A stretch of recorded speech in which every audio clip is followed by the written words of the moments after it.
भौजी का हो देवर बाबू? अरे कहाँ जाता हो?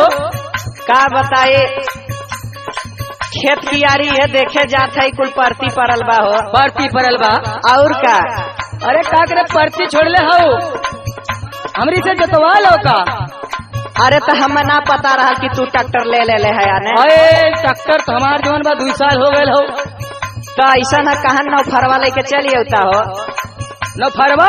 हाँ भौजी सुना, सुनावा।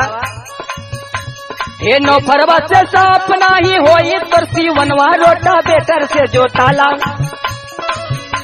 हे नो फरवा से साफ नाही होई तोर सीवनवा रोटा बेटर से जोताला। भौजी अपन खारी हनवा रोटा बेटर से जोताला।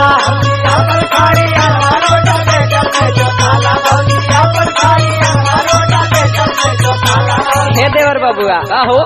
सुनाई तोहार रोडा बेटर न काम करी हो। सुना, अरे 3 साल से परती परल दिहला ना धियनवा रोडा बेटर नहीं चली बबुआ। काहे? अरे 3 साल से परती परल दिहला ना धियनवा रोडा बेटर नहीं चली बबुआ। परती बासी वनवा रोडा बेटर नहीं।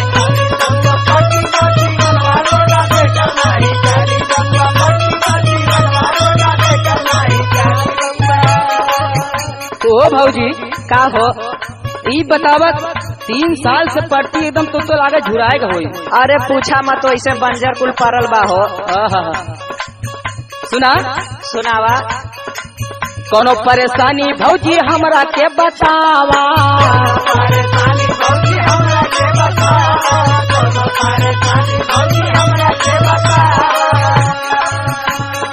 तोरा कोनो काम फांसी हमरा लगे आवा।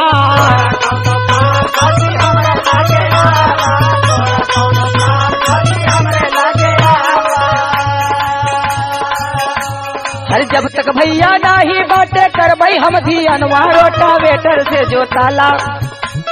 अच्छा सुनत हो?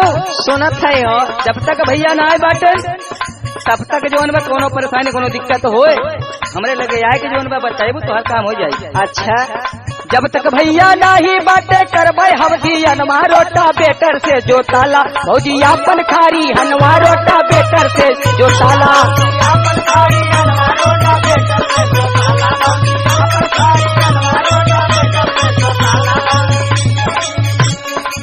ए देवर बबुआ, हो हम बार बार कहते हैं लेकिन तू समझत ना है यार। ना समझता नहीं? सुना, सुनावा। अरे रोडा बेटर दे ऊपर से खुरखुराई।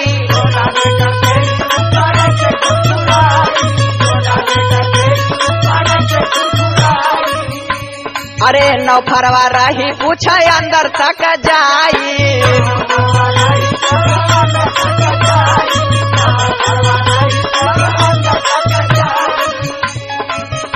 अरे तब जाके खेत फरहर होई मन कहनवा रोडा बेटर नहीं चली बबुआ। सुनत है? हाँ सुनत ही। अरे तब जाके खेत फरहर होई मन कहनवा रोडा बेटर नहीं चली बबुआ। परती बासी वनवा रोडा बेटर नहीं चली बबुआ।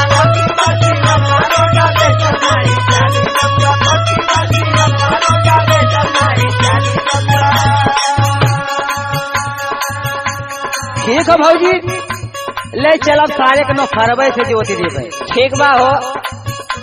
ए सो जोताई के बोवाई दट्टू ढाई चा।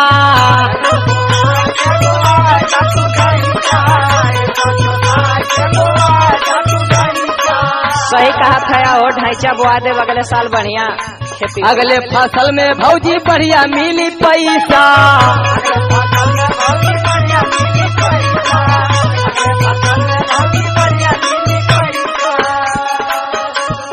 कमलेश महात्मा गुड्डू लहरी के बाई पलनवा रोटा बेटर से जोताला।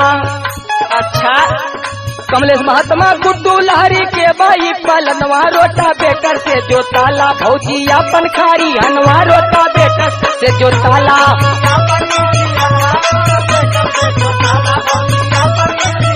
रोडा बेटर नहीं चली बबुआ। परती बासी वनवा